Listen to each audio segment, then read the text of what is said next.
Today's challenge, and this is an interesting one.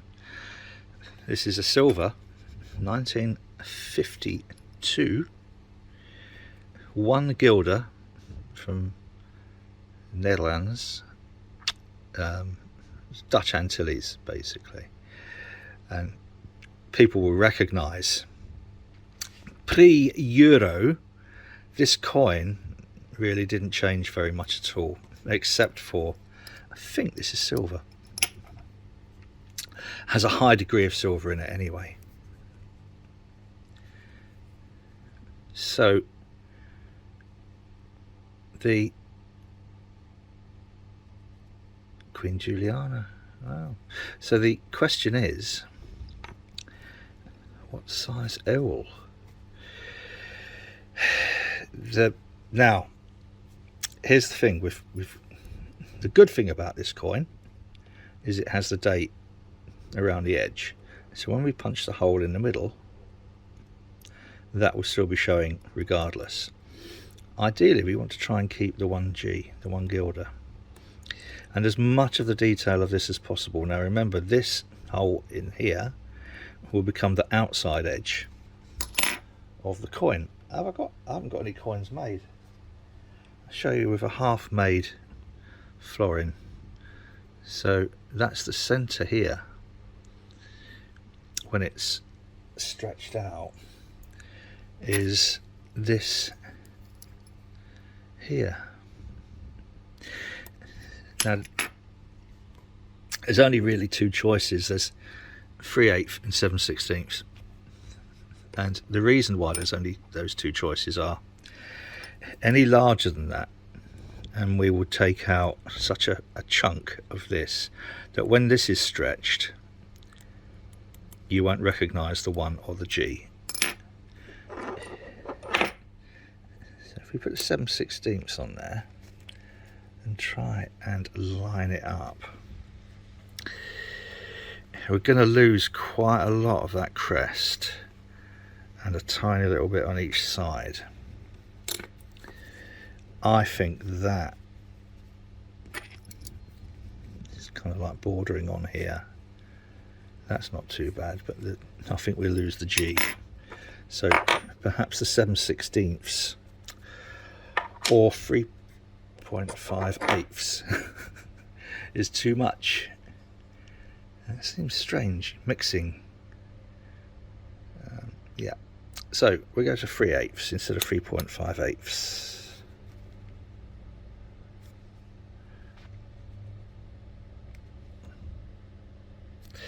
Sort of centered. I think that's the one we're going to go for. Now I could only find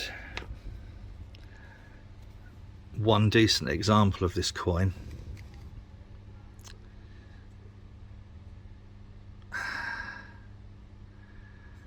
So this now is going to be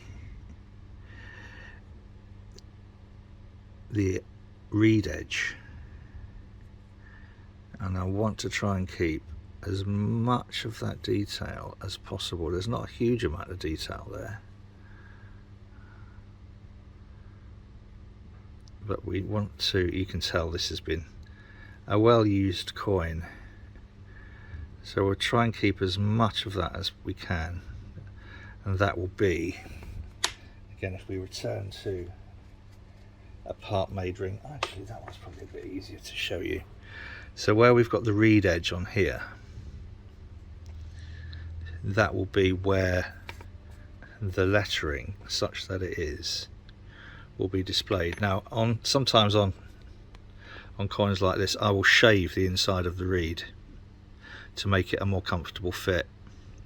I'm not going to be able to do that on here because we will lose a lot of that detail. So that's going to mean a little bit more work. And because I could only find the one, my heart is going to be in my mouth as I work it. Because what we don't want to do, as I often say, we need to make sure it's annealed and the inside cut is properly rounded off. Properly rounded off. and smoothed off. Otherwise we end up with not a ring, not a coin, but a piece of scrap. So the first thing is to anneal it.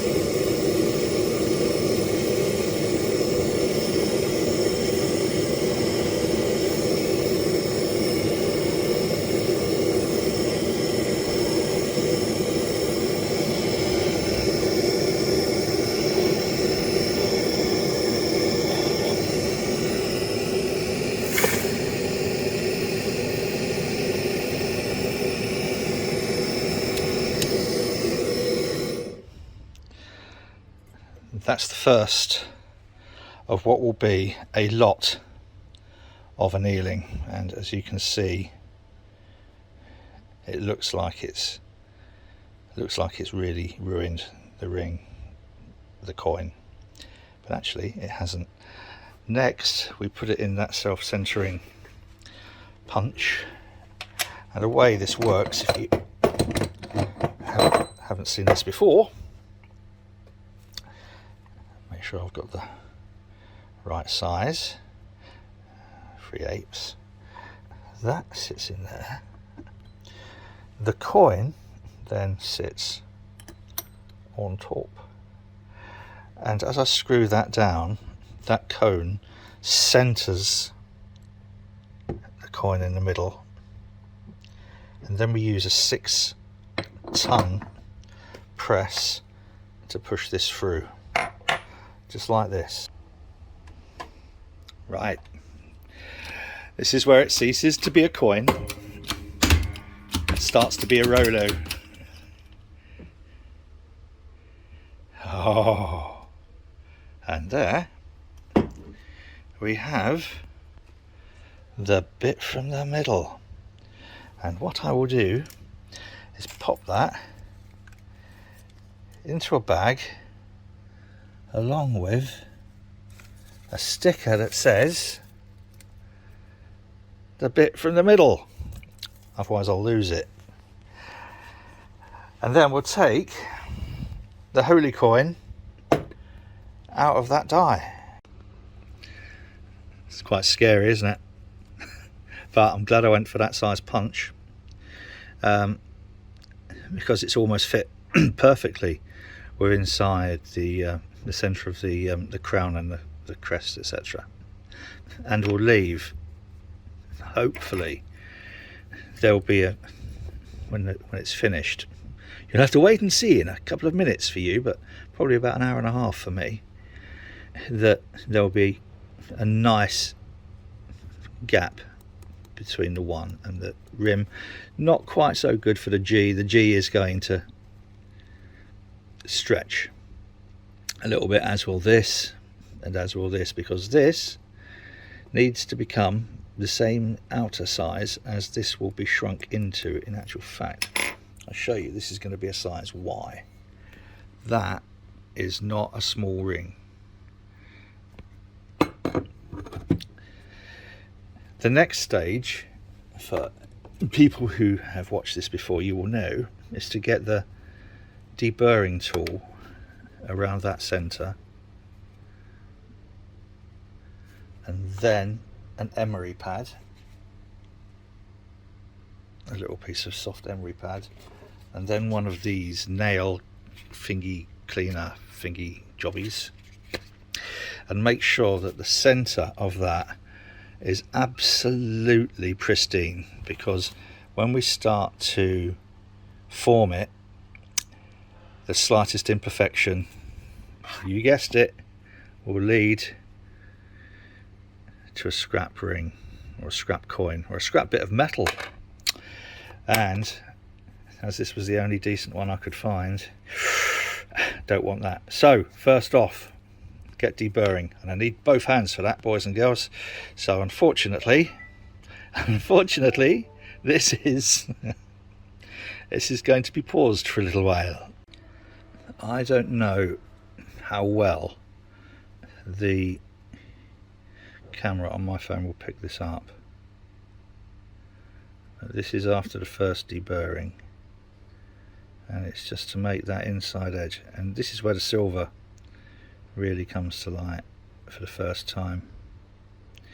So that's after deburring it, and now I need to use the emery pad just to kind of completely polish it up before doing another annealing und blowtorch.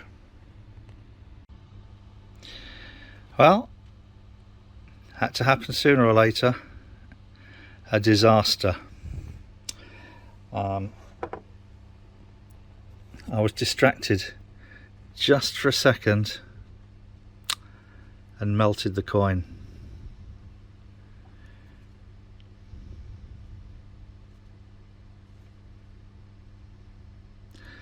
Well, there's a lesson to be learnt there.